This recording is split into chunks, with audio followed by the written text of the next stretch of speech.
commencer. On est déjà 16 participants. Donc, je rappelle quand même que ce webinaire a été organisé dans le cadre du Cap Filière Légumes. Hein, on a toute la semaine qui s'appelle la semaine Légumes au centre, donc qui fait l'objet de 5 webinaires là, donc, qui sont organisés par jour. Donc, et aujourd'hui est consacré à l'évolution climatique et de ses conséquences sur les conduites de nos cultures, notamment légumières. Alors pour cette rencontre, on a un soutien financier via le Conseil régional du Centre Val-de-Loire et de l'Europe via les fonds FEDER. Et l'organisation a été mise en place par l'ensemble des chambres d'agriculture donc de la région Centre Val-de-Loire avec le partenariat de Biocentre et de VG Police Vallée. Donc l'organisation là est prévue donc sur 1 heure avec 3 interventions qui vont se répartir en gros sur une demi-heure, 40 minutes et 20 minutes d'échange donc oral entre l'ensemble des participants et puis des intervenants. Comme le disait Aurélien à l'instant, il y a possibilité également d'envoyer vos questions via le chat là, et pour lequel, si c'est des réponses qui peuvent être rapides, peut-être qu'il y aura des réponses en direct, sinon on les fera de façon orale. Alors aussi pour information, ce webinaire est enregistré, comme tous les autres de la semaine, et l'ensemble de ces interventions sera accessible sur le site du capfilière.fr. On rappellera tout ça à la fin de la réunion. Donc, pour l'ensemble des interventions, donc on a prévu 3 interventions différentes. Donc, tout d'abord, Christophe Beaujouan, là, qui va tout de suite intervenir, donc, est notre spécialiste au niveau régional du climat. Donc, il travaille à la Chambre du Loir-et-Cher et il est missionné au niveau de l'ensemble de la région Centre pour toutes les questions climatiques. Il va se présenter rapidement. Donc, l'objet de son intervention, c'est de faire le point sur ce qui nous attend globalement au niveau des données météo. Derrière, on a prévu une intervention préenregistrée faite par 3 conseillères de la région, donc Lucille Bertillot, Caroline Hulmel et Delphine Berthet. Elles ont toutes les 3 travaillé sur leur culture, donc au niveau de la région. Et vous verrez un petit peu sur des exemples concrets comment on peut mettre en pratique déjà l'évolution des phénomènes, hein, aussi bien sur le parasitisme que sur l'évolution des besoins en eau, et derrière des conséquences ou des mises en application qu'on peut déjà imaginer pour parer ces évolutions climatiques. Et enfin, on aura une intervention de Maëlle de Priester, donc, qui est de la Chambre régionale des Pays de Loire, qui nous fera part des résultats des essais qu'ils ont mis en place dans leur région sur l'irrigation, donc qui permettra aussi d'ouvrir un débat par rapport à cette problématique. Donc voilà le programme.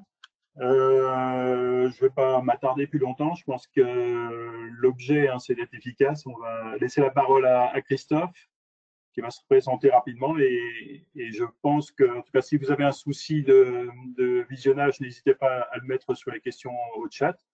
Mais donc, normalement, vous avez à l'écran le début de son intervention. Bonjour à tous. Moi, je suis Christophe Beaujouan. Donc, sur ces questions du climat, je travaille à la Chambre régionale d'agriculture du Centre Val-de-Loire. Je m'occupe de ces questions depuis 4-5 ans. Et puis, vu le temps imparti, je ne vais pas m'étendre sur le contexte. Hein. Je vous démarre directement par une vidéo pour contextualiser un petit peu le changement climatique. Vous voyez que ça défile. Hein. Les dates, vous les voyez en bas. Vous avez 1890. C'est les dates à laquelle on commençait à avoir des relevés de température. Ensuite, la moyenne depuis 150 ans, vous voyez en haut à gauche, elle est en blanc, la moyenne 159. Et dès qu'on est en bleu, on est en dessous de la moyenne. Et dès qu'on est en rouge, vous voyez, on est au-dessus de la moyenne. Et vous voyez, à partir de 1960, vous l'avez vu, un emballement des températures. Et là, on arrive là au contexte actuel. Vous voyez, la remarque qu'on peut faire, c'est qu'on n'est pas à égalité au niveau du réchauffement climatique. Hein. Vous voyez qu'au niveau des terres émergées, c'est plus contrasté qu'au niveau des océans. Et au niveau du pôle Nord, il y a encore plus d'augmentation de température que ailleurs. Donc, voilà pour contextualiser. Maintenant, on va revenir en France. Ça va vous intéresser un peu plus. Alors, pour finir, hein, vous voyez qu'on est sur… chaque année, en fait, on est sur l'établissement d'un record, quoi. Si je vous dis que 19 des 20 années les plus chaudes appartiennent au XXIe siècle, on comprend bien que on est sur un emballement des températures. Et là, vous avez entendu à la radio, je crois hier ou avant-hier, que déjà les spécialistes nous disent que 2020 sera dans le top 2, top 3 des années depuis 150 ans, les plus chaudes de ce qu'on a connu. Bon, ça, vous découvrez pas. Un petit point avant de continuer, la différence entre météo et climat. C'est une confusion qui se fait souvent chez les agriculteurs.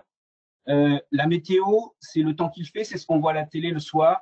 Et on parle de prédiction climatique à 10 jours maximum, voire 15 jours. C'est pas du tout ce dont on va parler ce matin. On va parler de climat. Et climat, on parle de climat à partir du moment où on fait des moyennes trentenaires. Donc, vous imaginez un petit peu, hein, il faut 30 ans de données avant de pouvoir faire du climat. Et là, vous verrez en fin d'intervention, on parlera de projection climatique. On ira voir ce qui se passe en 2035, 2080. Mais toujours avoir le réflexe, on parlera de moyenne trentenaire. Vous comprendrez mieux tout à l'heure pourquoi on parle de ça. Pareil, moi, je vais m'appuyer, vous voyez, au niveau français, là, c'est l'évolution des températures depuis 50 ans. Vous voyez qu'on n'est pas à égalité au niveau du réchauffement climatique. Moi, mes propos s'appuieront sur Bourges, puisque c'est au centre de la France. Bon, en région centre, il n'y a pas beaucoup d'altitude, donc vous aurez les mêmes évolutions de température que Bourges. Par contre, c'est moins vrai au sud-ouest de la France, c'est pire que nous, et c'est le contraire au nord-est de la France. Donc, grosso modo, plus 1 degré en 50 ans. On va le voir là sur la courbe, et on va directement aller voir sur la station météo de Bourges depuis 50 ans. Donc là, j'en parle vite fait, mais ça s'appuie sur un programme Oracle, qui est l'Observatoire régional agricole du changement climatique, qui nous a permis d'avoir un lien fort avec Météo France et d'avoir l'accès à leur station météo avec 60 ans d'historique. Et là, vous avez concrètement les températures moyennes de Bourges depuis 60 ans. Et c'est là où on comprend bien l'importance de faire du climat. Pourquoi? Parce que vous voyez que les variations interannuelles sont absolument énormes. Donc là, sur ce coup-là, on ne peut pas trop faire confiance à notre mémoire, puisque si on se rappelle uniquement des années exceptionnelles, vous voyez sur les points bleus, on n'a pas cette impression de réchauffement climatique. Il faut vraiment aller faire dessiner la courbe de tendance de fond pour s'apercevoir qu'on a plus 0,3 degrés tous les 10 ans à Bourges. Donc là, c'est plus une histoire mondiale, hein. On est vraiment localement, on a vraiment cette augmentation des températures qui se fait localement. Et vous voyez les traits verts, les traits jaunes et les traits rouges, c'est ces fameuses moyennes trentenaires qui déroulent. Donc vous voyez, de 11 degrés dans le passé, on arrive tout doucement à suivre cette tendance de plus 0,3 degrés tous les 10 ans. Donc ça, c'est pour les températures. Vous allez me dire, et les précipitations? Là, vous avez la carte de France avec une légère tendance d'augmentation des pluies. Et je parle en cumul annuel au nord de la France. Ce qui serait carrément le contraire au sud de la France, avec une légère diminution du cumul annuel. Mais regardez les unités, hein, quand on est en vert clair et rose clair, on est à 4% d'évolution de cumul annuel tous les 10 ans. Donc on parle de 10 à 20 mm d'évolution tous les 10 ans. Autrement dit, c'est négligeable. Surtout chez nous, en région centre, vous avez compris qu'on était au milieu de la limite. Et si je zoome sur la station météo de Bourges, concrètement, depuis 60 ans, je ne vois aucune différence de cumul annuel, pas du tout de tendance. Donc ici, on est à 700 mm de cumul annuel en moyenne et pas de tendance significative. Vous allez me dire, mais et les précipitations saisonnières? Donc bien entendu, on a analysé ça. Précipitations en hiver, au printemps, à l'été, à l'automne. Rien n'est significatif. Des légères tendances, mais pas trop de significativité. Donc, on étudie toujours ces évolutions, mais pour l'instant, il n'y a rien qui est significatif. Par contre, ce qui va intéresser aussi l'agriculteur, c'est l'ETP. Pour ceux qui ne connaissent pas, c'est l'évaporation, hein, plus exactement l'évapotranspiration. Donc, c'est l'eau qui monte. Hein. Vous savez que ce paramètre-là, il est fortement lié à la température. On a vu que la température évoluait fortement. Et donc, du coup, vous comprenez bien que l'évapotranspiration, depuis 50 ans, depuis même 60 ans, augmente, surtout en été, vous voyez, plus 7 mm tous les 10 ans d'évaporation. Au printemps, vous ajoutez 7 mm, à l'automne 4, à l'hiver 2, et vous arrivez plus 20 mm tous les 10 ans d'évaporation en plus. Donc là, c'est de l'eau que l'agriculture perd, puisque c'est de l'évaporation en plus. Donc ça, on le verra tout à l'heure. Forcément, il va y avoir un impact, et ça fait référence à la dernière intervention qui sera liée à l'irrigation. Bon, ça, c'était pour dresser le schéma. Maintenant, j'ai parlé que de passé, mais nous, on veut se projeter sur l'avenir. Et du coup, on fait appel à des simulations. Donc là, sur ce graphique-là, sur la courbe noire en gras, c'est ce que l'on vient de voir. La vidéo que vous avez vue, c'est les histoires de plus 0,3 degrés tous les 10 ans, et grosso modo, je caricature un peu, plus 1 degré que l'on s'est pris en 50 ans, de 1950 à 2020, et tous les impacts que l'on connaît. On a demandé aux scientifiques, et notamment aux experts du GIEC, de nous donner le futur. Et c'est là où ça se complexifie un petit peu. Pourquoi? Parce que, vous savez, je pars du principe que vous êtes convaincus que cette histoire d'augmentation des températures est liée à nos émissions de gaz à effet de serre d'origine humaine. Le scientifique ne peut pas deviner ce que l'on émettra demain. Du coup, il est parti sur deux hypothèses. La première hypothèse, c'est on maîtrise nos émissions de gaz à effet de serre. C'est ce que j'ai appelé, là vous voyez la courbe bleue au milieu, le scénario COP21. Les experts l'appellent le scénario 4.5. Grosso modo, c'est on maîtrise nos gaz à effet de serre. Au niveau français, c'est un engagement qui a eu lieu cette année, qui s'appelle la stratégie nationale bas carbone, et qui consiste à atteindre la neutralité carbone en 2050, émettre autant de gaz à effet de serre que l'on est capable d'en stocker. C'est sacrément ambitieux. Mais si les experts du GIEC nous disent que si on respecte cet engagement, on limitera le réchauffement climatique à plus 2 degrés à l'horizon 2100. Par contre, le scientifique a fait un plan B. Le plan B, c'est on continue à émettre autant de gaz à effet de serre qu'aujourd'hui, et c'est la courbe rouge qui apparaît. Et vous avez le scénario que j'ai appelé sans maîtrise des gaz à effet de serre, pour les experts 8.5. On arrive à plus 4 degrés à l'horizon 2100, et là, vous comprenez bien qu'on n'est pas du tout sur les mêmes conséquences et les mêmes impacts sur vos cultures. Donc, pour résumer cette chose-là, nous, on parle de scénario COP21 4.5, on limite le réchauffement à plus 2 degrés à l'horizon 2100, ce qui ne sera pas du tout la même histoire si on passe en scénario sans maîtrise de gaz à effet de serre. J'insiste lourdement là-dessus, pourquoi? Parce que tout à l'heure, vous allez avoir des simulations de projection climatique, et ce sera basé sur ces hypothèses-là. Alors, ces hypothèses-là, vous le voyez, il faut savoir, vous voyez le petit chevelu de très fin pour construire les courbes rouges et les courbes bleues. Ça signifie qu'il n'y a pas qu'un seul modèle qui s'appuie sur ces courbes-là. En Europe, il y a une douzaine de modèles. Nous, on a choisi celui de Météo France, c'est le modèle Aladdin. Donc, il faut bien avoir conscience que c'est un seul modèle, que c'est une seule courbe, donc il a forcément ses défauts et ses avantages. Donc, ça apporte quelques incertitudes, mais quand on moyenne tous ces modèles, ça donne une idée des tendances. Autre point très important dont j'insiste, toutes les projections climatiques que vous allez voir sont en scénario COP21, sous-entendu plus 2 degrés à l'horizon 2100. Et si nous ne respectons pas nos engagements, vous avez compris que tous les graphiques que l'on va vous donner ont une légère tendance à être sous-estimés, puisque si on ne respecte pas, c'est la courbe rouge. Donc, bien avoir conscience que toutes les projections que vous allez voir tout à l'heure sont basées sur l'hypothèse courbe bleue, pas plus de 2 degrés à l'horizon 2100. Si à l'avenir, on ne respecte pas ça, forcément, tous les graphiques que vous allez voir tout à l'heure sont minimisés, sous-estimés, et il faudra les refaire avec la courbe rouge. C'est un travail qu'on peut tout à fait faire. Mais pour simplifier la lecture, on vous a fait tous les graphiques en courbe scénario COP21, qu'on l'appelle la courbe bleue, que vous voyez avec en bleu clair, pas bleu foncé, bleu clair. Plus 2 degrés à l'horizon 2100. Voilà les différents pas de temps, et on va s'appuyer toujours sur Bourges. Alors, un exemple. Température moyenne, vous voyez à Bourges, je suis à Bourges. Dans le passé, on avait 11 degrés. Je vous ai dit le scénario COP21. Dans le futur, on est à plus de degrés. On arrive à 13,8. Ça corrobore. Vous voyez sur la carte de France, à Bourges, dans le passé, il y avait 11 degrés. Je peux m'amuser à dire qu'à Bordeaux, il y avait 12,7 degrés. Vous le voyez sur la carte.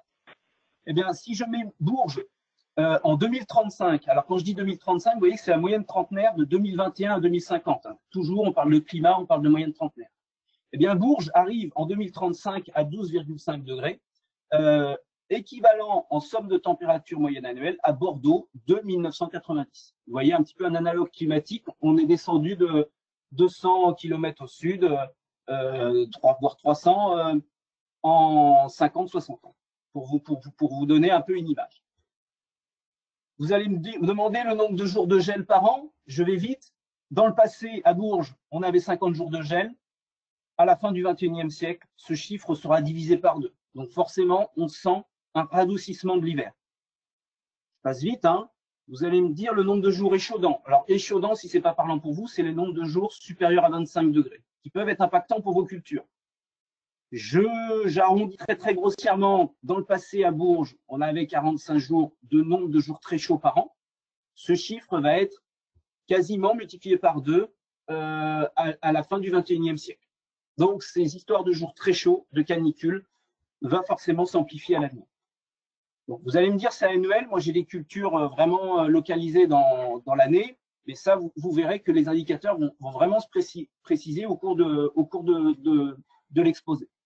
Les précipitations, j'en parle pas. Pourquoi? Parce que en 60 ans, on a vu qu'il n'y avait aucune évolution de tendance. Mon modèle a beaucoup plus d'incertitudes sur ce paramètre-là. Pareil, il ne voit pas d'évolution du cumul annuel, j'entends bien, des précipitations à l'avenir. Donc, on reste, à Bourges, on avait 700 mm, on reste à 700 mm.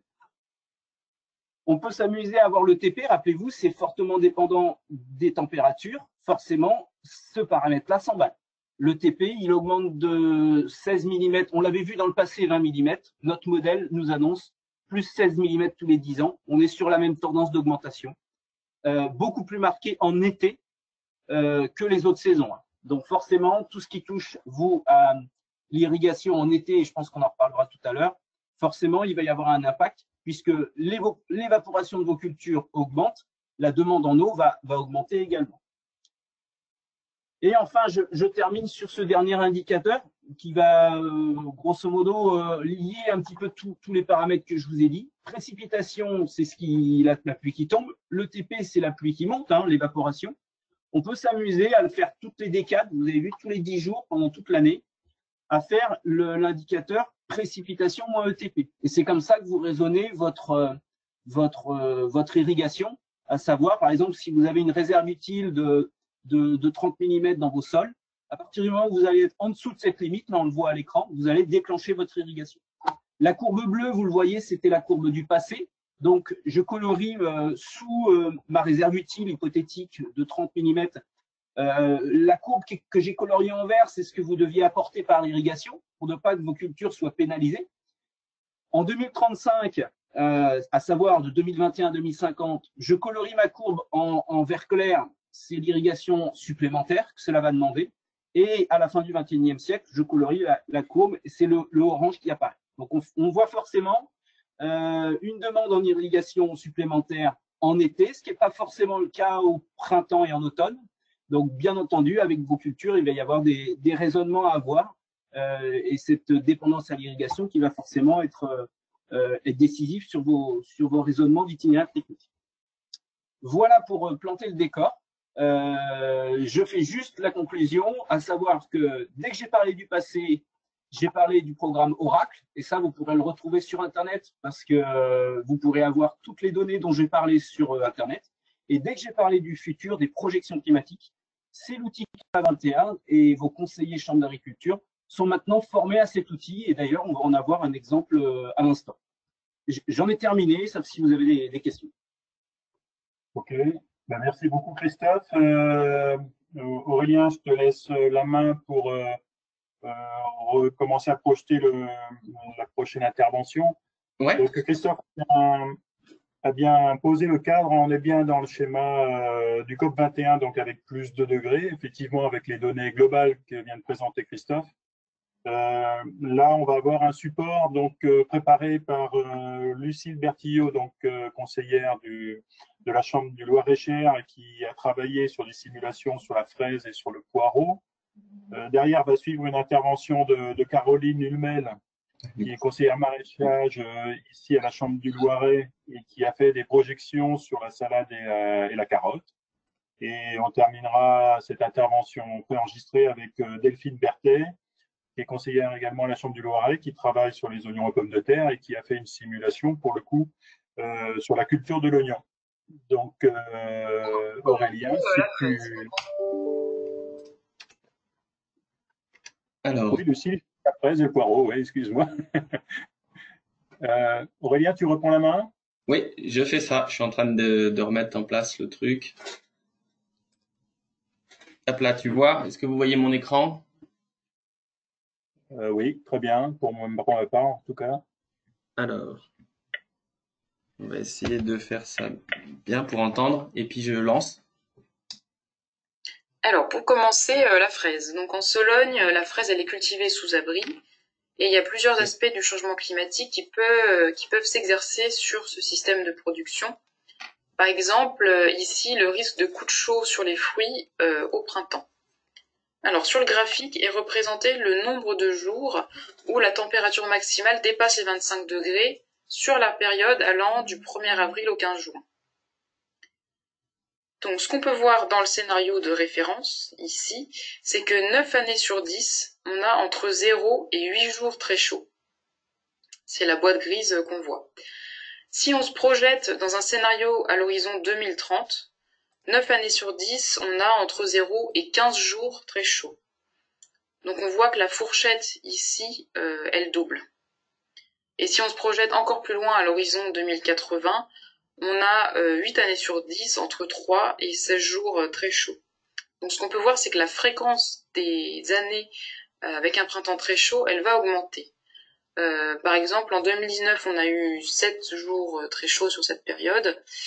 Et en 2018, il y en a eu 21. Donc on a déjà des années où il y a des printemps très chauds. Et cette fréquence donc va augmenter. Alors comment s'adapter? Donc à court terme, il est envisageable de blanchir les abris. Ça permet de réduire le rayonnement lumineux et les excès de chaleur d'en moyenne 5 degrés. Ça devient intéressant les printemps où on a au moins 10 jours très chauds pour vraiment que ce soit intéressant de limiter l'impact de la chaleur sur les fruits. Le coût, il est variable. Ça peut être réalisé à la chaux éteinte avec un atomiseur depuis le sol, donc avec un coût réduit.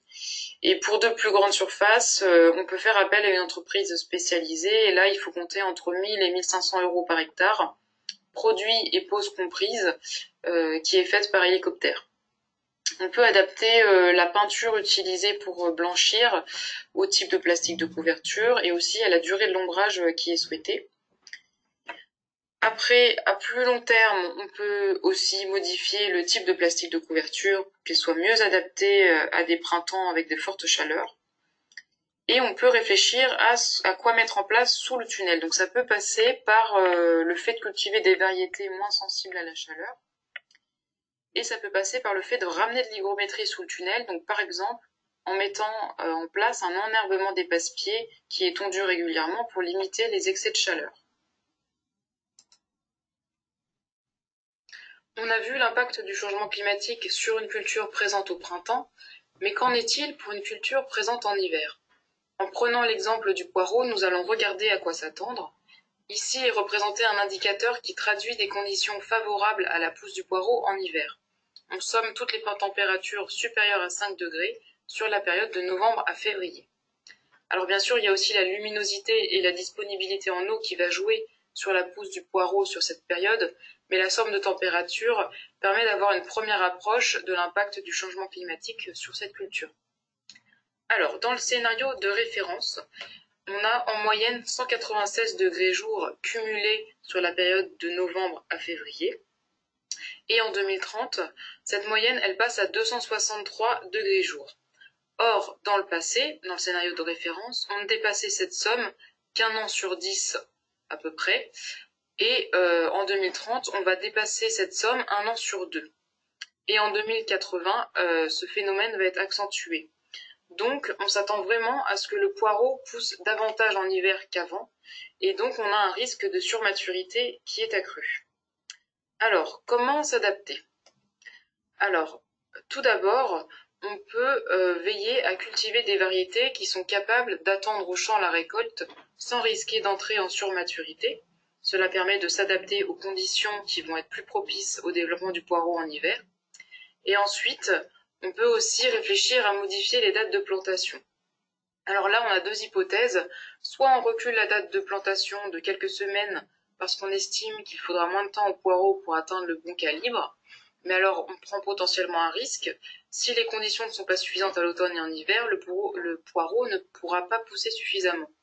D'autant plus qu'en repoussant la plantation, on s'expose au risque de planter en pleine canicule en juillet ou en août, ce qui n'est pas l'idéal. En effet, on observe que durant les canicules, le poireau végète. Donc la deuxième hypothèse, ce serait d'avancer le créneau de plantation. On pourrait envisager de le planter avant ces périodes de canicule avec un climat plus propice à la reprise du plant, quitte à le laisser ensuite végéter tout l'été, si on estime qu'il peut rattraper sa croissance plus tard avec des hivers plus doux et une pluviométrie suffisante. Donc il y a plusieurs pistes de réflexion possibles, mais il est certain qu'il va falloir adapter et les variétés et le cycle de production au climat à venir. Après avoir vu l'influence de l'évolution de la température sur les cycles du poireau, nous allons pouvoir évaluer l'influence de celle-ci sur les salades et notamment pour la période de transition au printemps entre les tunnels et les pleins champs. L'hypothèse est que les implantations pourront se faire plus précocement, dehors, et pour cela on va regarder deux critères différents. Premièrement, la probabilité d'avoir au moins un jour de gel à moins 5 degrés par décade, température sous laquelle la salade gèle. Donc par exemple, pour une probabilité à 3%, cela veut dire qu'on a une année sur 30 où on a eu une journée avec moins 5 degrés, puisqu'on est sur des moyennes trentenaires. L'autre critère est le nombre de jours avec une température supérieure à 7 degrés, température minimale de pousse de la salade. Ces deux critères ont été donnés pour chaque décade de janvier à avril.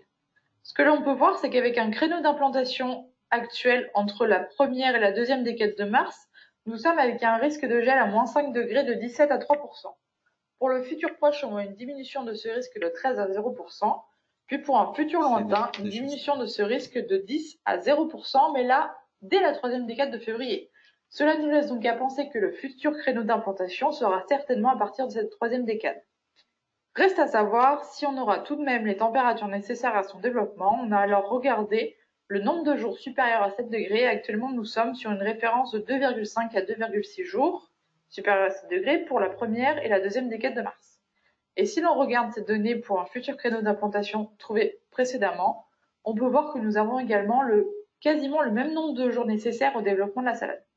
Donc globalement, on peut compter sur une libération de la serre de 10 à 15 jours, soit un gain de temps. Ensuite, puisque l'on a fait ce travail pour les implantations de printemps, on peut aussi regarder pour celles d'automne. Actuellement, on est sur des implantations sous la serre de la première à la deuxième décade de septembre, commencer la récolte début novembre, où on voit un léger risque de gel apparaître.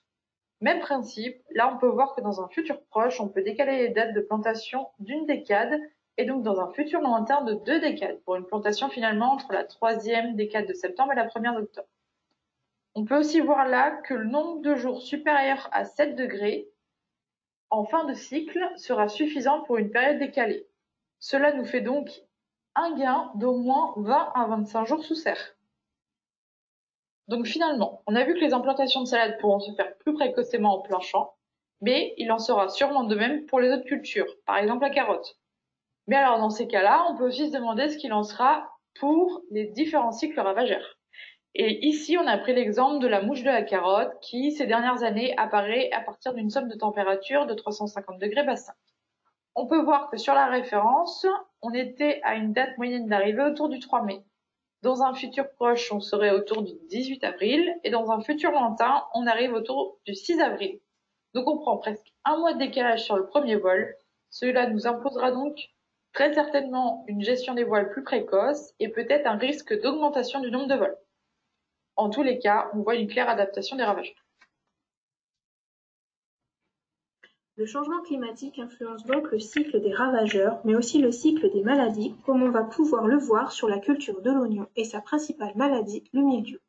Celui-ci se développe entre des températures comprises entre 5 et 25 degrés, avec un optimum à 15 degrés. Au-delà de 25 degrés, la sporulation est stoppée et le risque est moindre pour la culture. Pour cela, on va regarder le nombre de jours où la température max est supérieure à 25 degrés sur la période de juin à août. Sur le graphique, On peut voir en bleu, sur la période de référence, que l'on a 4 jours en moyenne supérieurs à 25 degrés, dans un futur proche en vert 8 jours et dans un futur lointain en orange 16 jours en moyenne à plus de 25 degrés. Nous observons aussi que l'on aura des années avec 30 jours supérieurs à 25 degrés sur la période de juin à août dans les années à venir.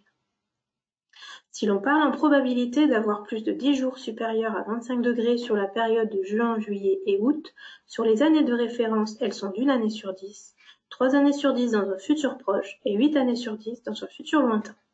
Et pour montrer que les années vont être plus chaudes, la probabilité que l'on ait plus de 20 jours supérieurs à 25 degrés était nulle par le passé, de 1 année sur 10 dans un futur proche et de 4 années sur 10 dans un futur lointain. Cela amène à plusieurs questions. Est-ce que le mildiou va s'adapter et arriver plus précocement dans les cultures? Ou est-ce que le mildiou va complètement disparaître, permettant de réduire le nombre de traitements fongicides? Mais au-delà de l'influence du changement climatique sur les maladies, l'élévation de la température va-t-il avoir une influence sur la gestion de l'irrigation? C'est ce que l'on va voir sur le prochain indicateur présenté.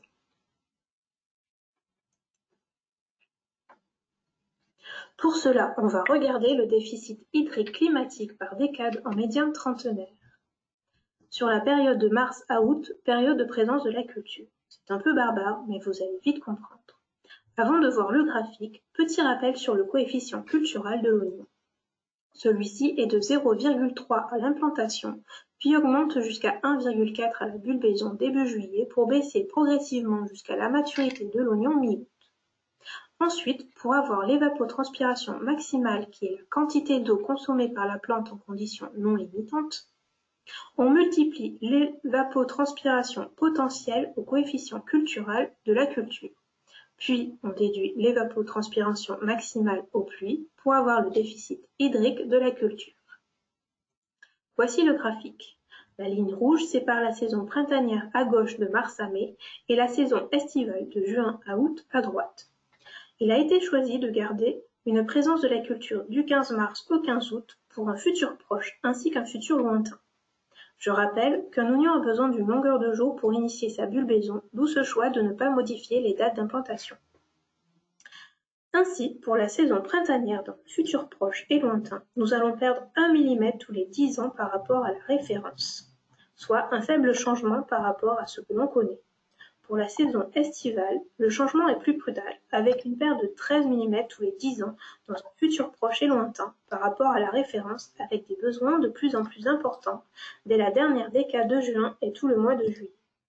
Le besoin en eau est donc un enjeu de demain. Il faut préserver la ressource et cela passe par l'utilisation d'outils d'aide à la décision, comme des logiciels type NetIrrig, des tensiomètres ou bien de matériel plus performant comme les pivots de goutte à goutte. Voilà. Donc vous avez entendu les interventions donc des 3 conseillères. C'était préenregistré. Je vous rappelle quand même que vous pouvez toujours poser vos questions au préalable sur le chat. Donc n'hésitez pas. Et pour finir donc l'ensemble des interventions, donc notre collègue de la région Pays de Loire, Maël de Priester, va intervenir. Donc Aurélien, tu peux lui passer la main. Il a préparé un... Tu m'as dit Laurent, Maël? Oui, c'est Maël qui a son support et qui va donc présenter les résultats de ses travaux sur l'irrigation, qui va ouvrir le débat, bien entendu, sur les besoins en eau. Maël, je te laisse la parole. Et c'est bon, tu as la main pour le support? C'est bon, j'ai la main. Bonjour à tous. Donc, je vais vous présenter un certain nombre d'essais qui ont pu être faits. Est-ce que c'est bon au niveau est-ce que c'est un diaporama? C'est bon, parfait. Ok.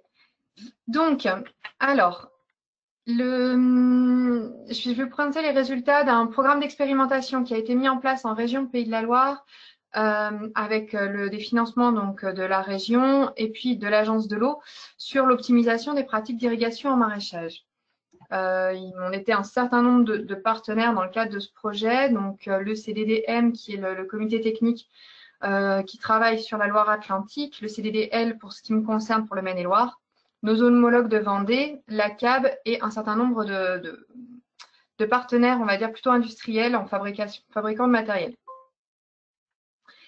Alors, je vais juste vous rappeler les bases des bonnes pratiques d'irrigation.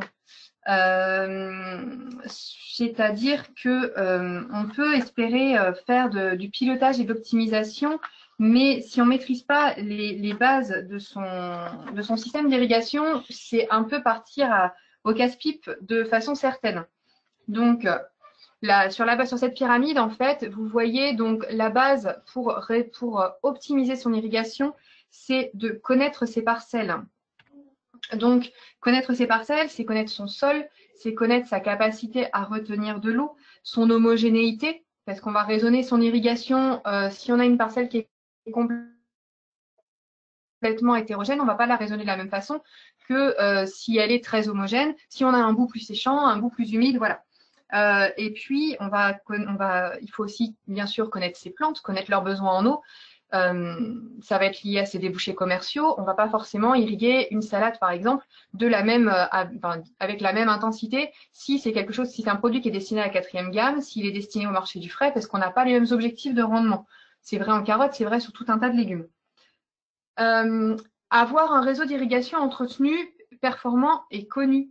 Ça paraît évident. Le nombre de fois où, quand on arrive sur des exploitations, on vérifie, tiens, il y a un problème sur ta parcelle, t'as mis combien d'eau? J'ai mis 25 minutes. Ouais, 25 minutes, ça parle à personne en fait. Si vous ne connaissez pas votre débit, 25 minutes, ça ne parle pas. Et puis, un débit, ça se vérifie. Parce qu'un débit, il y a le débit qui est donné par le constructeur au moment où le réseau est installé.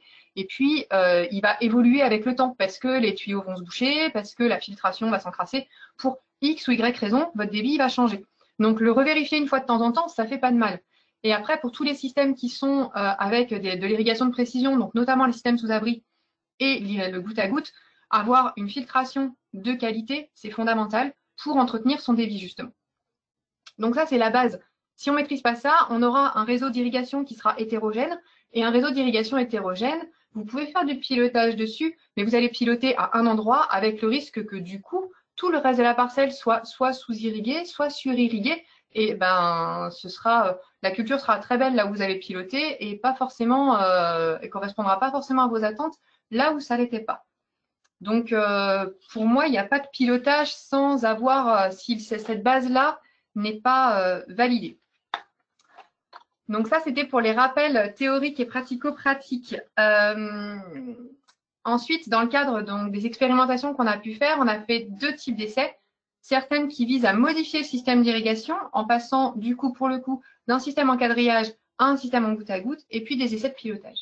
Donc, sur la modification de système, ce sont des essais goutte à goutte. L'idée était de savoir s'il était possible de conduire une culture de panais en goutte à goutte chez nous, sur des sols très sableux.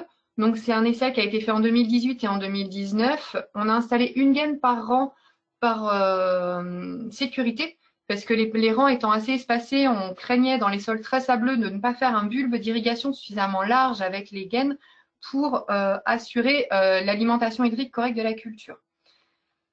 Et donc, le goutte à goutte était piloté par des sondes d'irrigation qui étaient installées. Et puis, un peu en fonction des prévisions météo et de pluie. Alors, donc, mise en place du goutte à goutte sans aucun souci, binage de la parcelle sans aucun souci, en posant la bineuse, en y allant un peu doucement, les gaines se poussent quand on passe, donc il n'y a pas de problème.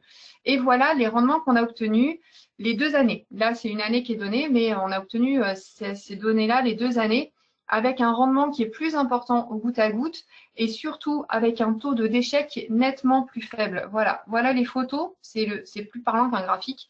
Donc voilà, vous voyez la caisse qui était irriguée en aspersion, où on a beaucoup de panais qui sont déformes, qui ont tendance à faire cette boule au niveau du collet puis à filer, alors qu'on a des racines qui sont beaucoup plus homogènes sur la parcelle qui est irriguée en goutte à goutte. Donc voilà, 2 années de suite, on a obtenu ces résultats-là, c'est-à-dire qu'on a une qualité de racine qui est nettement supérieure. On économise de l'eau, c'est-à-dire entre la parcelle qui était en quadrillage et la parcelle en goutte à goutte, on a économisé, selon les années, entre 20 et 40% d'eau apportée sur la culture. Alors, petite précision, on n'a pas fait lever les panais au goutte à goutte, c'était des semis d'avril et les pluies ont permis d'assurer la levée. Il est évident que sur des semis du mois de juin, on aurait peut-être des résultats différents. L'intérêt du goutte à goutte, certes, ça coûte cher à la mise en place et c'est long. Par contre, c'est en dérogation, donc même quand on est en période de restriction, on peut arroser sa parcelle de façon fractionnée un peu tout au long de la journée. Voilà. Et puis, honnêtement, les producteurs, ils ont vu les coûts, quand ils ont vu la qualité des racines, il y en a un nombre certain qui se sont dit qu'ils allaient passer en goutte à goutte les années d'après. Donc voilà pour la faisabilité. Donc il est tout à fait possible d'irriguer des légumes racines au goutte à goutte sans les faire fourcher et en maintenant du coup une qualité commerciale qui est extrêmement correcte et intéressante. Ensuite, sur l'utilisation de sondes pour piloter l'irrigation et leur intérêt. Alors, on a plusieurs outils qui existent pour le pilotage de l'irrigation, dont certains ont été évoqués déjà un peu plus tôt. Il y a la méthode du bilan hydrique, qui est une méthode qui est connue de longue date. Si on cherche sur Internet, on trouve assez facilement des petits tableurs à installer qui peuvent permettre un peu de faire du bilan hydrique, alors de façon plus ou moins fine. Mais voilà, la méthode étant relativement simple, c'est ce que Christophe a expliqué tout à l'heure. On connaît notre sol, on connaît sa capacité, la quantité d'eau qu'il va retenir. On a les pertes par la météo, on a l'évapotranspiration potentielle. On lui applique un coefficient cultural parce que le coefficient cultural, c'est lié au développement de la culture. C'est-à-dire qu'une carotte qui a 3 feuilles et une carotte qui est à maturité, eh ben, on n'a pas le même volume foliaire, on n'a donc pas les mêmes pertes. Voilà. Et puis, ensuite, on tient compte des pluies et ça vous donne les quantités d'eau à apporter pour rester à la capacité au champ. Alors, je vais apporter une petite nuance qui n'est pas prise en compte dans le cadre du bilan hydrique, c'est qu'un sol qui est fraîchement irrigué, qui a la capacité au champ, il a un coefficient cultural de 1. Or, quand on tient compte du bilan hydrique, on prend le coefficient cultural de la plante. Donc, souvent, on va appliquer des coefs de 0,2, 0,3 en début de culture, sauf que le sol qui est plein en eau, il s'assèche très vite sur les 3-4 premiers centimètres. Donc, ça, c'est quelque chose qui n'est pas forcément pris en compte dans le bilan hydrique. Et c'est là tout l'intérêt des sondes qui, elles, montrent directement ce qu'on a disponible. Alors, au niveau des sondes, on avait fait un essai en salade, l'idée en Batavia. L'idée étant de savoir est-ce qu'on peut piloter les sondes et puis au lieu de remonter à la capacité au champ qui est le stade où le sol, toute la microporosité est pleine en eau, donc on a de l'eau, on a de l'air, on a tout ce qu'il faut pour la plante pour qu'elle soit au mieux. Donc au lieu de revenir à 100% de la réserve utile finalement, est-ce qu'on peut rester à 70-80%, ce qui permettrait in fine d'économiser de l'eau sans occasionner de stress sur les cultures. Donc, on a mis en place un essai l'an dernier où, sur la base de la méthode du bilan, au lieu de remonter à 100% de la réserve utile, on remontait qu'à 80%. L'essai a été installé le 27 juin. Si vous vous souvenez bien, l'an dernier, il faisait 42 dans la parcelle quand ça a été installé. Elle a pris la canicule de juillet. Il a plu uniquement sur les 3 derniers jours avant la récolte. Donc, un essai magnifique, quasiment 0 pluie. On a tout piloté, c'est nous qui avons géré. Et vous voyez sur les photos le résultat. Il n'y a pas de différence. On a exactement le même rendement, pas de nécrose, pas de montaison. Les dessous sont de même qualité. Enfin voilà, on n'a pas d'écart. La quantité d'eau, le producteur. Alors on est sur une zone irrigation à quadrillage. Donc la quantité d'eau apportée par le producteur et pas de restriction. Les prélèvements sont sur un réseau qui est connecté à la Loire, donc on n'était pas en restriction. Je le précise parce que ça joue beaucoup dans les résultats. Le producteur a apporté environ 240 mm de pluie. Nous, sur les serres, on en a mis 150. Donc, l'écart est important. Mais le producteur a réalisé des bassinages pour essayer de rafraîchir la culture donc sur ses parcelles. Ce que nous, du coup, on lui a interdit de faire sur la nôtre. Nous, on avait un réseau de sondes ailleurs sur d'autres parcelles de salade et les apports étaient plutôt en moyenne de 160-170 mm chez des producteurs qui étaient en restriction, qui ne pouvaient arroser que la nuit, et avec des rendements qui étaient équivalents aux nôtres. Donc, le pilotage a permis de gagner un petit peu, mais moins que ce que l'essai pris seul pourrait afficher. Donc, ça permet, mine de rien, le pilotage permet d'être au plus juste des besoins de la plante parce qu'on sait exactement la quantité d'eau qu'il reste dans le sol. Après, cet essai-là doit être reconduit pour voir si on n'a pas aussi un effet de variété. Quand voilà, en salade, on a des variétés qui sont plus ou moins tolérantes aux à-coups de chaleur, au stress hydrique et autres. Donc, c'est un essai qui demande à être reconduit.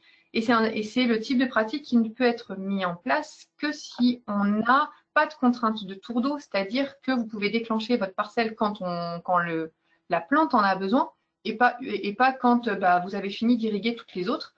C'est un essai où il n'y a pas de marge de sécurité à la fin. Le sol était complètement sec, donc il aurait fallu irriguer pour remettre de l'eau pour pouvoir replanter si on voulait réutiliser la parcelle. Et ça n'est possible du coup c'est pas possible quand on arrose à l'enrouleur par exemple, ce qui est le cas chez nous puisqu'on a beaucoup de parcelles de salade qui sont à destination de l'industrie, donc qui sont arrosées avec des rampes sur enrouleur. Donc voilà. Alors, j'ai été extrêmement rapide. Donc, pour conclure sur mon intervention, la chose fondamentale pour maîtriser son irrigation, c'est de connaître et d'entretenir son réseau. Il n'y a que sur un réseau connu en débit qu'on peut convertir un débit en temps d'irrigation et donc installer de la programmation et ce genre de choses. Et après, sur les outils, les sondes capacitives sont très simples d'interprétation parce qu'elles donnent la réserve du sol en millimètres, ce qui est plus simple à interpréter que les centibars que vont donner les sondes tensiométriques notamment. Après, il en existe tout un tas. Le mieux, c'est quand même de pouvoir les essayer et de regarder les interfaces de logiciels qui sont très variables selon les firmes et puis du coup, c'est par affinité personnelle. Il y en a une qui vous parlera plus, que vous trouverez plus simple que l'autre. Voilà, moi, j'ai pas de recommandation de marque de sonde. C'est vraiment une question d'utilisation de l'outil simple. Ça doit être simple. Voilà pour ce que je pouvais dire sur la partie irrigation de façon extrêmement rapide. Je vais laisser Laurent reprendre la main et répondre aux questions s'il y en a. Bien, merci beaucoup, Maëlle. Effectivement, on a prévu un temps d'échange. Donc déjà, on peut ouvrir ce temps aux questions. Tu peux aussi, Maëlle, mettre la dernière diapo qui va reprendre le nom et les contacts de tous les intervenants de ce matin pour les personnes qui souhaiteraient avoir des questions plus directement à poser à l'un ou à l'autre. Donc en attendant, pour l'instant, nous avons une question là qui est venue sur la fréquence des pluies qui, effectivement, Christophe nous a fait voir qu'il n'y avait pas d'écart d'année en année, en tout cas sur le pluriannuel. Certains se posent plus la question de la brutalité des pluviométries à certaines périodes. Je ne sais pas si Christophe, tu as déjà des éléments de réponse là-dessus. Voilà, la question exactement, c'était, je vous ai parlé des précipitations saisonnières, mais on a certains agriculteurs qui pensent que les pluies arrivent d'un seul coup, puis ensuite période de sécheresse. Alors, moi, j'ai une difficulté pour répondre à la question parce que déjà, il faudrait me définir l'indicateur précisément, à savoir qu'est-ce qu'on appelle une période de sécheresse, au bout de combien de temps on estime que c'est une période de sécheresse, etc. Mais pour quand même y répondre, vous irez voir sur le document Oracle, sur le site internet de la Chambre d'agriculture. On a étudié depuis 60 ans, on a demandé à Météo France et on a fait l'indicateur nombre de jours où la pluie est supérieure à 20 mm dans la journée. Donc, on a estimé que c'était une grosse pluie et on demande le nombre de jours depuis 60 ans. Et il s'avère que dans tous les départements de la région centre, on voit pas de différence significative en 60 ans. Ce qui n'est pas vrai, attention, j'ai cru comprendre dans la région juste à côté de chez nous, Bourgogne, où ils voyaient une petite tendance à l'augmentation. Donc, j'ai envie de dire, on suit ça de près forcément. C'est vrai que c'est souvent un ressenti des agriculteurs. Nous, voilà, on n'a pas encore détecté ça, mais peut-être à venir. Mais en tout cas, c'est pas très très flagrant. Encore une fois, hein, méfions-nous de notre mémoire, puisque forcément, on retient toujours les années exceptionnelles. Et n'oublions pas qu'on est sur des moyennes trentenaires. Donc, nous, on n'a pas détecté ça, encore. OK. Merci Christophe. Si vous avez des questions, surtout n'oubliez pas de décrocher votre micro, hein, parce que si vous parlez dans le vide, malheureusement, on ne verra rien. Moi, j'avais une question pour Christophe également. C'est-à-dire que là, on a présenté les résultats d'études de Caroline, de Lucille et puis de Delphine. Je voulais, si certains sont tentés à faire des simulations sur leur culture qui leur sont propres, par rapport à une culture ou par rapport à un parasite, de quels éléments techniques on doit avoir pour pouvoir faire cette simulation. Voilà. Donc, vous avez compris que ce sont vraiment les conseillers qui ont pris l'initiative de choisir les indicateurs. Nous, on peut avoir, avec le partenariat avec Météo France, on a les indicateurs qui sont température minimale, température maximale journalière. On a la précipitation en pluie et en neige. On a la vitesse du vent et on a l'évapotranspiration. À partir de ces paramètres-là, vous pouvez imaginer tout ce que vous voulez. Étudier l'implantation d'une nouvelle culture qui aurait besoin de sommes de température particulières. Étudier, on l'a vu, l'arrivée des ravageurs. Le nombre de cycles de ravageurs. On a étudié le TRIPS, par exemple, dans un autre domaine. Bref, il y a presque aucune limite et vous pouvez simuler à peu près tout ce que vous voulez à partir du moment où vous partez de ces paramètres climatiques. Okay. Et donc, moi, j'avais une question pour Christophe aussi. Est-ce que sur l'indicateur vent, on voit des… Moi, souvent, les maraîchers me disent qu'il y a de plus en plus de vent. Est-ce que c'est quelque chose qui est du coup perceptible du coup sur les données météo? Alors, malheureusement, quand j'ai dit qu'on avait le vent, il est à 10 mètres de hauteur. Et vous allez me dire, ah, mais 10 mètres de hauteur, donc on a quand même des petits ratios sur Internet qui traînent en faisant la conversion vent à 10 mètres et vent à 2 mètres. Je suppose que ça vous intéresse le plus. Moi, forcément, j'ai eu la curiosité de regarder, même en prenant ce paramètre vent à 20 mètres de hauteur.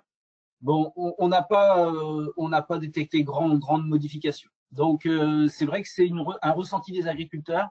On ne le voit pas dans les modèles. Je relativise les modèles, toujours. Les modèles sont très, très solides sur les températures. Il faut reconnaître que dès qu'on se rapproche des précipitations, dès qu'en fait, il va y avoir un lien avec les nuages, donc le vent et la pluie, je l'associe aux nuages, il faut le reconnaître, quand même beaucoup plus d'incertitudes. Et du coup, les modèles nous disent des trucs des fois un petit peu bizarres. Donc, voilà. Pas détecter grand-chose. En tout cas, avec le modèle Aladdin de Météo France. Je vous rappelle toujours qu'on est sur le modèle de Météo France. Il en existe une douzaine en Europe. Voilà. D'autres questions? Moi, j'en avais une sur les auxiliaires, parce que l'évolution des parasites sont quelquefois inquiétants. On a vu la présentation de Caroline là-dessus tout à l'heure.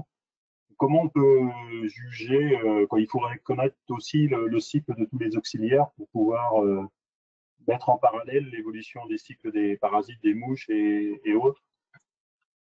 Oui, voilà. Alors là, ce serait plutôt aux experts de répondre, mais souvent, je suis confronté surtout dans vos filières qui sont ultra spécifiques, à une bibliographie qui est quand même pas énorme sur le sujet. Et du coup, on n'a pas de relation extrêmement claire entre des sommes de température et d'arrivée de ravageurs. Et il y a potentiellement d'autres facteurs qui influencent. Je pense par exemple au nombre de jours froids, à la vernalisation, vous appelez peut-être ça comme ça, où là, pour trouver des données bibliographiques dans ce domaine, c'est beaucoup plus complexe. Donc forcément, nous, on peut les intégrer dans nos modèles, mais la limite, en fait, elle vient de la recherche qui ne suit pas, de la bibliographie qui ne suit pas sur vos cultures ultra spécifiques. Où je prends l'exemple de l'asperge, où mon conseiller asperge me disait cette année, on avait tous les paramètres météo qui étaient là et on n'a pas eu le rendement espéré. Il suggérait une vernalisation qui n'avait pas été faite, c'est-à-dire un nombre de jours froids que l'asperge n'avait pas eu pour exprimer son potentiel de rendement, son plein potentiel de rendement. Ça reste une suggestion. Pourquoi? Parce qu'on n'a pas la bibliographie qui est très claire dans ce domaine. Donc, tout ce qui est ravageurs, auxiliaires, forcément, les auxiliaires, on commence à les découvrir. On ne connaît pas trop leur cycle de développement. Il faudra à l'avenir investir ce sujet pour qu'on puisse superposer les courbes d'arrivée des cycles et le nombre de cycles du ravageur à l'auxiliaire et demain choisir le meilleur de l'auxiliaire pour combattre demain, enfin, si on veut développer la lutte biologique demain. Ça fait partie des questions qu'il va falloir investiguer sur les cycles végétatifs des ravageurs à l'avenir. Ok. Est-ce que je peux… Alors moi, j'aurais une question. On est agriculteur sur le Cher. Je ne sais pas si vous m'écoutez ou pas. On vous entend. Présentez-vous aussi, s'il vous plaît. Donc, on est agriculteur sur le Cher. On se lance dans le maraîchage, en fait. Et alors, moi, au vu de tout ça, alors, j'ai pas de diplôme agricole. Voilà, je me base un peu sur mon conjoint. Je fais pas mal de formations. Moi, la question que je me pose à l'heure actuelle, c'est est-ce que vous auriez des légumes à proposer qui pourraient supporter les hausses de chaleur ou au niveau de la faible pluviométrie?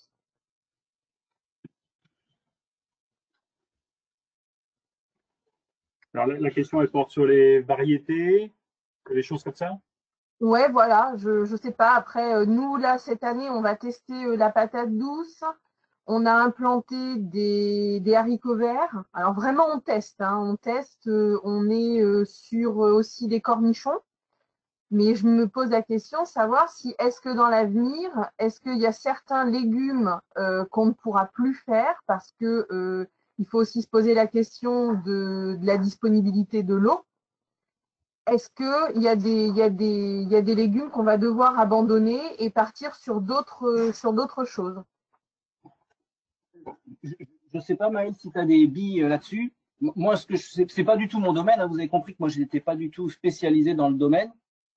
Pour répondre un peu à côté, j'ai envie de dire, demain, il faudra aussi se poser une question à la priorité des cultures, puisque moi, j'ai envie de dire, je travaille avec les autres filières aussi. On peut aussi se poser la question en disant priorité à l'eau, mais peut-être priorité aux différentes cultures. Enfin, vous voyez ce que je veux dire. Hein. Est-ce qu'on priorise vos cultures à vous ou l'irrigation du maïs ou l'irrigation du semis de colza, quoi. Donc, il y aura aussi une question à se poser sur la priorisation des cultures. Bon, ça répond pas du tout à votre question, mais c'était pour relativiser le besoin en eau de vos cultures par rapport à de la grande culture. Je ne sais pas si, Maëlle, tu as expérimenté des cultures sans eau. Alors, des cultures sans eau, non. En maraîchage, non. Fut un temps, il y en a qui faisaient de l'asperge sans eau chez nous, mais ils ne faisaient pas les rendements qu'on peut espérer faire avec de l'eau.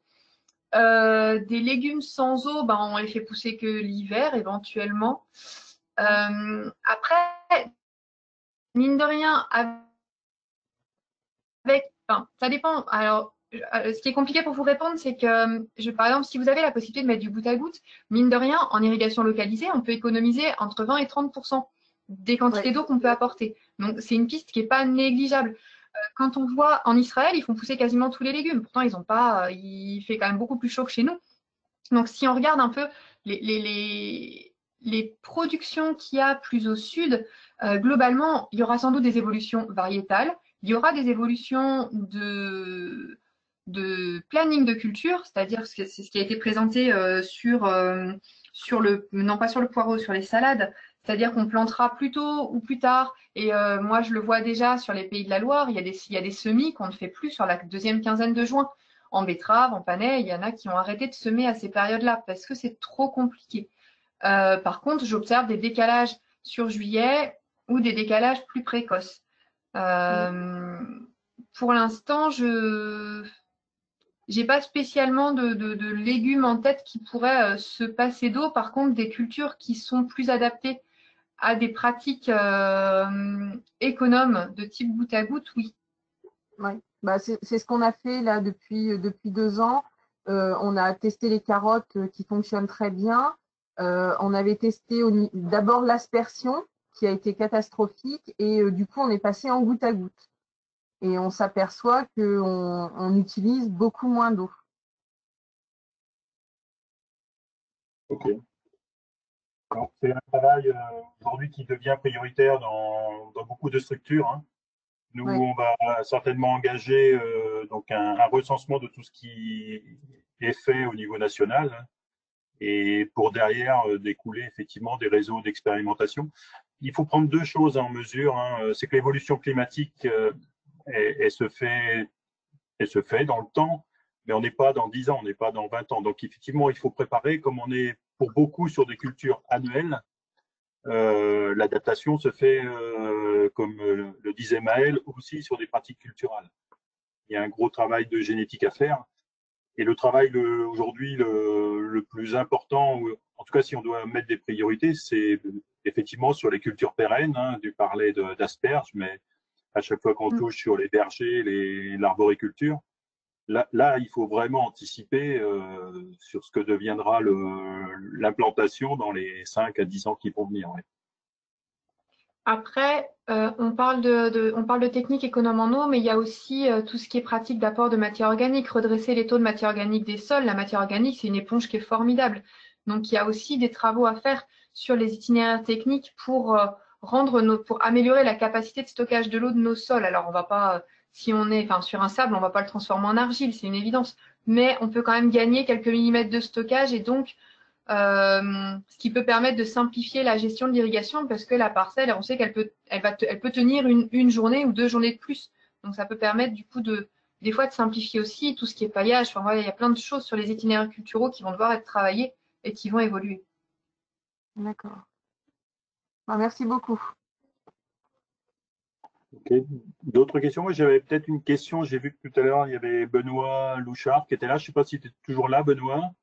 Concernant les 2 mm par an là, de TP en plus, la gestion des quotas va devenir un peu préoccupant.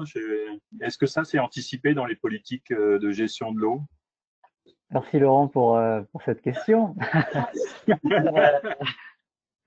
Et donc je suis toujours là. Alors je suis Benoît Louchard, donc je suis chef d'équipe eau et environnement à la Chambre du Loiret et chargé de mission à PCA sur tout ce qui est irrigation, gestion quantitative. Donc une partie d'entre vous a déjà entendu mon nom sur le réseau. Bon, donc du coup sur cette question propre à la gestion des quotas, je vais dire ça dépend d'où on est. Il y a des secteurs qui souffrent déjà des problématiques de volume prélevable. Sur certains secteurs, on ne parle même plus de volume prélevable puisqu'il n'y a pas de possibilité de créer un accès à la ressource en eau. Donc pour ces secteurs-là, la préoccupation va être urgente et même elle est actuelle. Pour les secteurs où il y a des problématiques de quota d'eau, en effet, on peut toujours travailler sur l'efficience de l'eau en irrigation. Et là, encore une fois, c'est retarder l'échéance de l'accès à la ressource en eau. Ensuite, il y a d'autres secteurs où, en effet, les volumes prélevables sont plus larges, mais à une vision moyen terme, on sait déjà que sur ces secteurs-là, on aura des difficultés d'accès à la ressource qui seront au niveau de ceux que l'on rencontre actuellement sur les secteurs qui souffrent un peu plus. Donc au niveau français, on a un tas de références pour savoir à peu près à quoi certains secteurs peuvent s'attendre. Et là, comme je dis à quoi certains secteurs peuvent s'attendre, c'est pour les secteurs les plus fournis en eau aujourd'hui, parce qu'ils ont l'expérience des secteurs qui n'ont pas suffisamment d'eau ou qui n'en ont pas du tout. Donc, quand on parle d'une augmentation de TP, quand on parle d'une augmentation, d'une incertitude sur les précipitations, il est certain que de toute façon, l'avenir des cultures, quand les cultures ne sont pas irriguées, cet avenir est totalement aléatoire. Je dis le mot parce qu'on le sait déjà aujourd'hui. Et ce caractère aléatoire fait que certaines années, alors on peut parler de grandes cultures, on peut sortir du cadre légumes. Certaines années, les agriculteurs qui n'ont pas irrigué même des cultures de printemps vont pouvoir se trouver dans des états un peu difficiles, alors que d'autres qui irriguent auront sauvé l'année. Alors, on peut se poser la question de pas d'agriculture sans eau. Bah oui, on peut se la poser, ouais. Non, mais c'était plus, moi, je voulais réagir sur Christophe nous a mis en avant les 2 mm supplémentaires tous les ans, ouais, sur les cultures en tout cas qui vont passer l'été. C'est quand même négligeable sur un moyen terme. Ouais. C'est quand même comment sur le chat, là, il y a des gens qui font des tests sur des courges en sec. Là, je vois, c'est Isabelle là, qui intervient. Isabelle Devant. Oui. Oui, ok. Elle n'ose pas parler. Ok. Alors, moi, je voulais revenir là sur l'intervention de Monsieur Louchard. Est-ce que, à l'heure actuelle, il y a des réflexions qui sont faites sur le stockage de l'eau? Alors, il y a des réflexions et des travaux. Donc, on peut citer plein de projets en cours. Alors, le stockage de l'eau est une préoccupation nationale, gérée en ce moment par Floriane Di Franco à la PCA, Floriane qui est sur le départ. Bon, le stockage de l'eau, dans certaines régions, on en a construit depuis plusieurs années. On a aussi profité, on va dire, de possibilités politiques, de possibilités aussi de financement. À l'époque, bon, je peux parler de tout ce qui est ouest, tout ce qui est Vendée, tous ces secteurs-là. Et après, on a des projets en cours de création de réserves d'eau, alors financées ou non financées. Par exemple, dans le Loir-et-Cher, moi j'accompagnais un agriculteur éleveur, donc on est sur de la polyculture, pour créer des réserves, enfin une réserve d'irrigation. Dans la région centre, on a un autre projet où les travaux vont bientôt commencer. C'est le projet de territoire pour la gestion de l'eau Puiseaux-Vernisson, donc c'est au sud de Montargis, 8 réserves d'eau à construire. Dans le département du Cher, je vois Alexia Jourdain, Alexia qui travaille sur un contrat territorial en gestion quantitative et qualitative, dont l'objectif est aussi la création de réserves en irrigation. Donc oui, on travaille bien sur l'irrigation et sur le stockage de l'eau. Après, avec des alimentations diverses, ça peut être en effet la création par forage donc sur des secteurs, des aquifères qui fournissent peu l'été. Donc l'idée, c'est de stocker en hiver l'eau qui sera utilisée l'été. On peut aussi utiliser les eaux de drainage. C'est notre cas, nous, dans la région du Montargois et aussi dans le Loir-et-Cher pour la réserve qu'on a construite. Et on peut aussi utiliser les eaux de ruissellement. On parle cette fois de réserves collinaires. Le système des réserves collinaires avec les eaux de ruissellement est assez fréquent dans les zones de péri-montagne, enfin autour de secteurs un peu plus hauts où il y a des bassins versants secs, on va dire, et donc où il est facile d'intercepter parce qu'il y a des pentes, des réserves, enfin de l'eau dans des réserves d'irrigation. Des projets donc de stockage d'eau, il y en a beaucoup. L'État s'en préoccupe puisque régulièrement nous avons des missions parlementaires qui nous font des audits sur cette problématique en effet. Oui.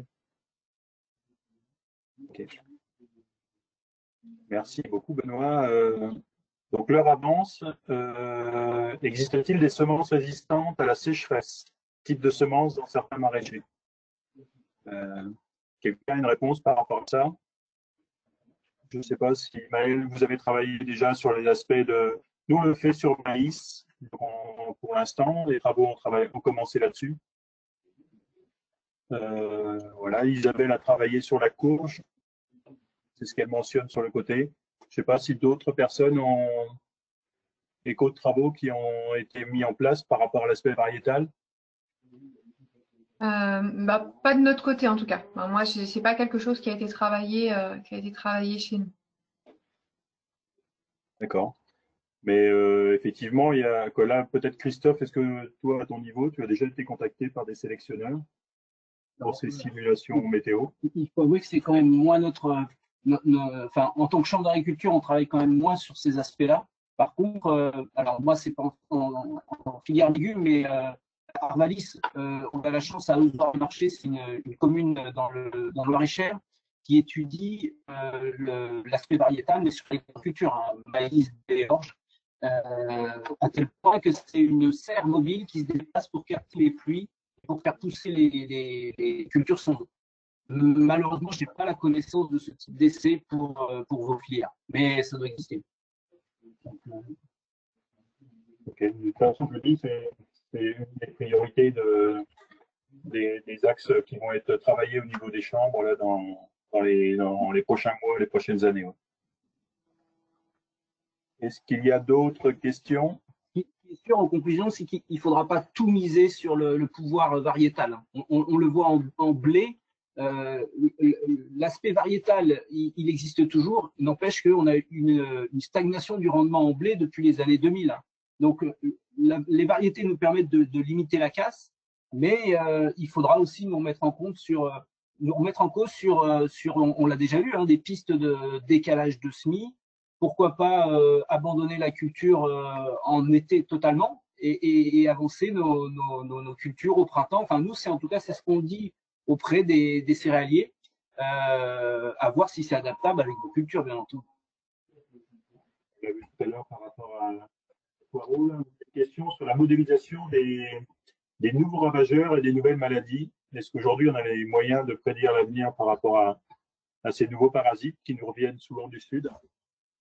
Oui, tout à fait. Enfin, nous, avec notre outil Climat 21, on ne va pas pouvoir voir arriver les nouveaux ravageurs. Par contre, si vous me dites quel est le cycle biologique du nouveau ravageur, on peut le mettre dans notre outil et simuler, voir la vitesse d'apparition et le nombre de cycles qu'il va faire.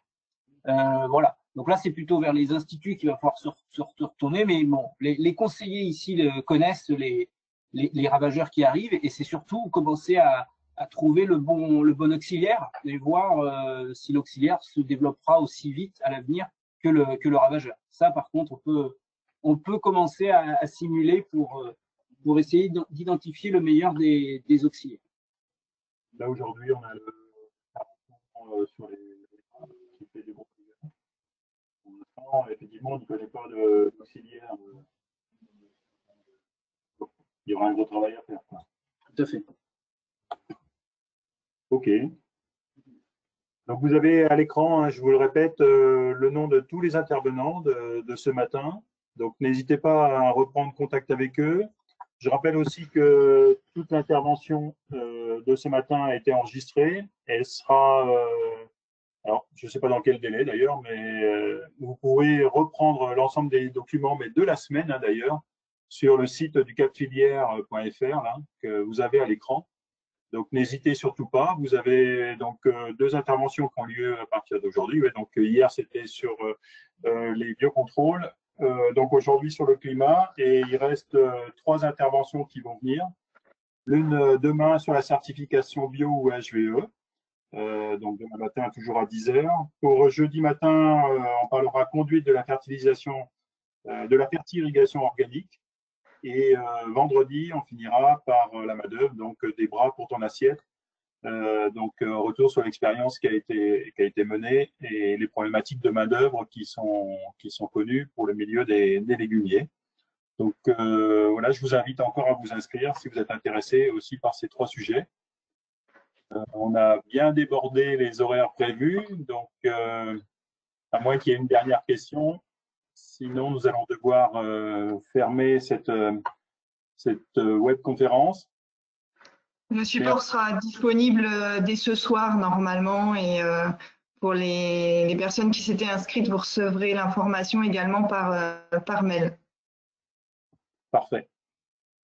Très bien. Merci beaucoup Cécilia et merci à tous de votre participation et à demain pour ceux qui sont intéressés bien sûr par la certification.